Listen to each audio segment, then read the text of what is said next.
to Spooky Cooking with Mrs. Lovett. You may ask, Mrs. Lovett, why are you American? And to that I would respond, it's 2020, don't we have bigger problems? Anyways, today we will be making my famous meat pies, except being that it is 2020, you know, certain things are sort of frowned upon. So we're going to be making a vegetarian meat pie. And we'll see how that goes. So, our first order of business is going to be to make your pie crust. Now, I know that sounds like a lot of work. Why wouldn't you just buy it from the store?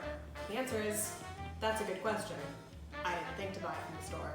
So we're going to take 2.5 cups of all-purpose flour, and then a tablespoon of sugar, and a teaspoon of salt. We're just going to give that a quick little mixy mix. Next, we have 2 sticks of unsalted butter. They need to be very cold. My butter is already melting. Anne Burrell would be ashamed. We chopped our 2 sticks of butter into pretty small little pieces.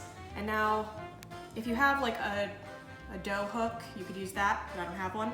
So instead, I'm just gonna use little handsies and get this all incorporated, kind of get it smushing in there. As you can see, we've got kind of this sort of texture in there. I don't know what the adjectives would be. But we're gonna pour about half of this water in there. Again, remember, it's gotta be very cold. Our whole thing here is we want cold. There we go. Now we're gonna keep on smushing that around. We'll probably need more of that water, but for the moment, we're just gonna work with what we've got. We've got this sort of beginnings of a dough. We've still got some little butter clumps in there. You don't wanna get it all smooth because that's gonna make your pie crust all flaky and buttery and nice. So we're just gonna add a little bit more of the water and keep working it. But don't work it too hard because then you'll get it warm. And that's the thing about pie crust, you wanna keep it cold.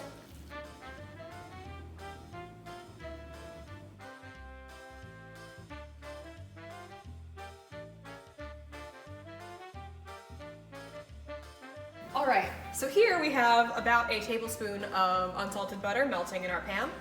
And then once that is melted, we're going to take 1 large white onion, diced, and 1 stalk of celery. And we're gonna put them in there, and that's going to serve as the base of flavor for the filling for our pie. We're gonna let this cook down for probably 4 to 5 minutes, just until it gets a bit soft. All right, so these have been cooking, getting soft for a few minutes now. So now we're going to add in probably about tablespoon and a half of garlic. I would tell you in cloves, but my cloves were sort of sad and tiny, so. And then we'll probably just let that cook for another 2-3 minutes. We pre-boiled these potatoes. It's about 2 small russet potatoes. I'm gonna throw those in there. I'm gonna throw, I don't know what I said earlier, it's about a half cup of our Beyond Beefy crumbles, and then about ½ cup of black beans. I'm gonna throw those in there, and then gonna let those cook together for about 2 minutes. We are going to take our little cornstarch thing, pour that in there. Then we've got ½ cup of breadcrumbs. I used Italian style because that's what I have. Oh my goodness gracious. And then we're just gonna stir that all together. Again, I'm keeping the heat on very low right now because I'm not really ready for it to start cooking again. I'm just trying to keep it warm. All right, so now we have spices. So we went ahead and threw 3/4 of a teaspoon of salt in there, although we suspect we may need more because we're going off of like a mommy blog recipe, and you know, those tend to be underspiced. But I digress. So we're gonna take a ½ teaspoon of cayenne pepper, throw that in there. ½ teaspoon of, there's my time.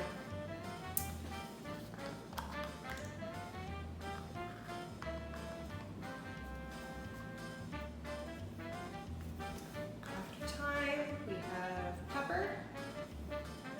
There's a 1/4 tablespoon of, nope, not tablespoon. Goodness gracious now. 1/4 teaspoon, there we go.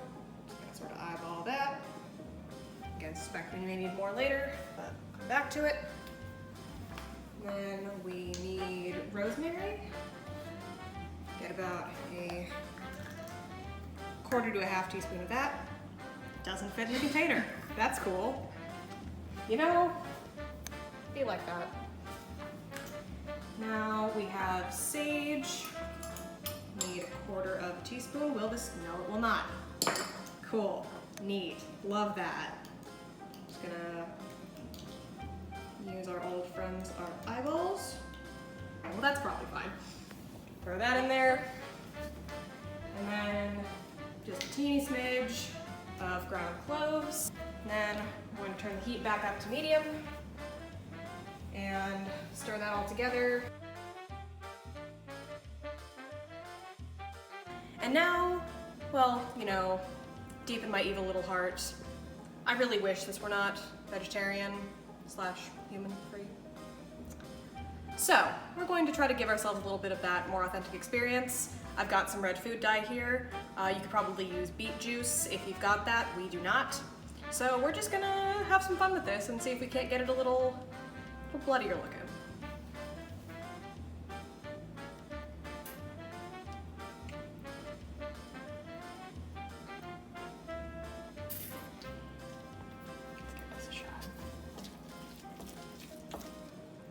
Hello, welcome back. We had our dough chilling in the fridge for about 2 hours, and nothing at all just happened. No attempts were made at all, and for no reason whatsoever, we have decided that we're not going to do the little individual pies, as would be more accurate to the film. We are going to do one big one, and there's nothing wrong with that, and you know, it's all good. I'm using a vodka bottle to roll out my dough because I don't have a readily accessible rolling pin. But you know, that's cool. We're very classy here. And we're just gonna roll out our pie dough. We're gonna use one of our little dough balls for the bottom crust and one for the top crust. And we wanna get it about 1/4 inch thick. I'm not good at gauging measurements, admittedly, so just kind of do what feels right to you. All right, so that looks pretty good. So now we have our pie pan, which we have greased with our handy dandy butter spray. And now we're going to take our pie crust. It's okay if it gets a little bit terry, it's no worries.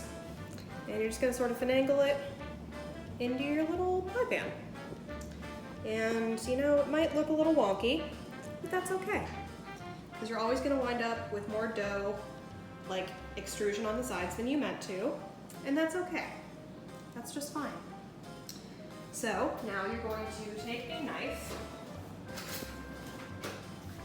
and cut the excess dough off of your little pie pan. All right, so there's your little bottom pie crust. So now what we're gonna do is we're going to grab our filling from earlier. It's a really frightening color. But you know, we wanted it that way. So we're gonna take that. Delicious. Take a big spoon. And you're gonna just start plopping it in there.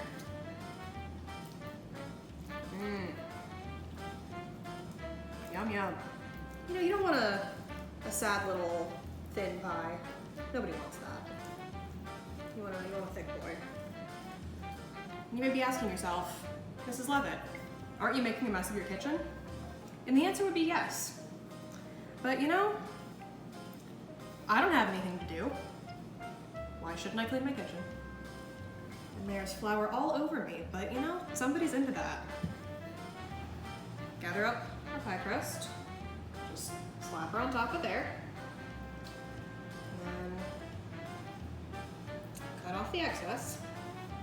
Again, it doesn't have to be overly pretty because we're just having fun. What you want to do is you want to kind of smush your existing bottom pie crust and your new top pie crust together. You're going to kind of gather it, kind of get it sticking together. So that way none of your filling leaks out. And that's how you wind up with people like Amber L. Take your knife. You're gonna make some little slits in the top of your crust. Because if you don't, it might get like air bubbles, or it might explode. And you don't want that. Nobody wants that. All right, so now we have our pie ready to go in the oven. Our oven has been preheated to 400 degrees Fahrenheit. And we're just gonna stick it in there for, I can't remember how many minutes.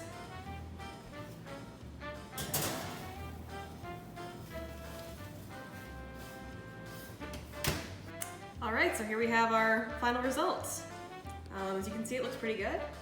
Let's take a slice and see how it is.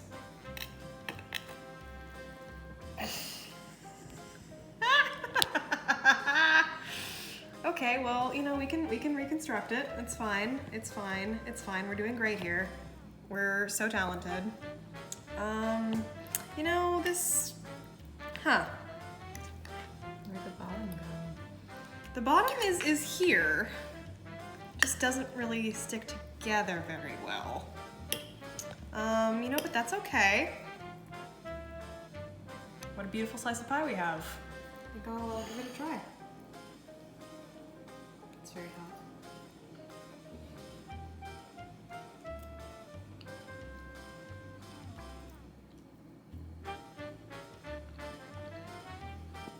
It's not bad.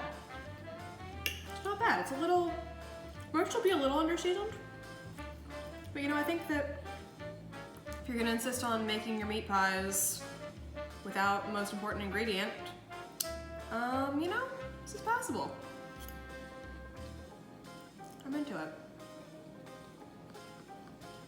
I think some hot sauce might go a long way. Or, you know, some human flesh. I didn't say that. Happy Halloween!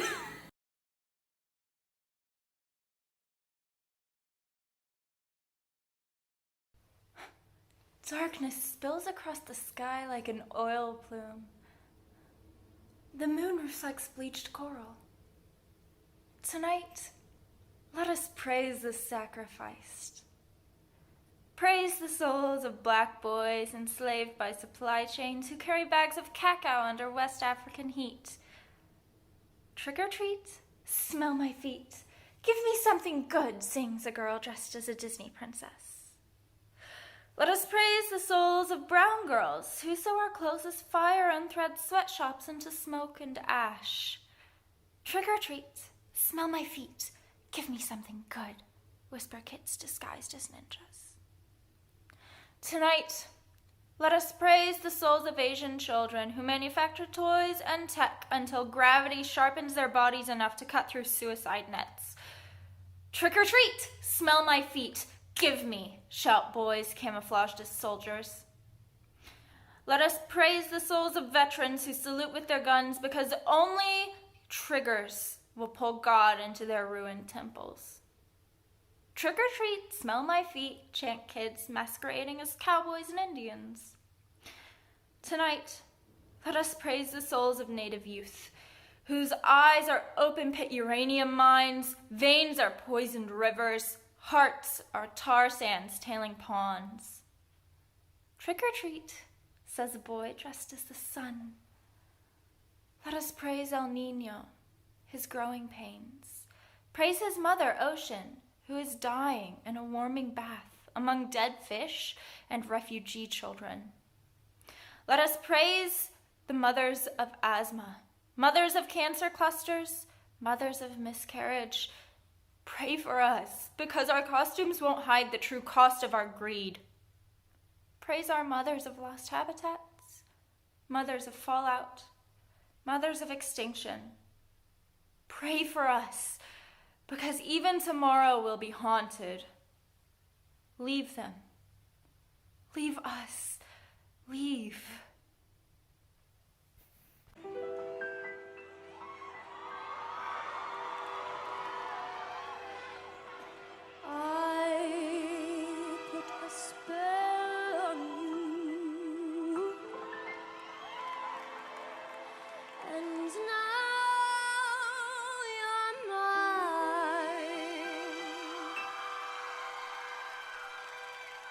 You can't stop the things I do, and I know it's been 25 years, right down to the day. Now the witches are back, and there's hell to pay. I put a spell on you. And now you're mine.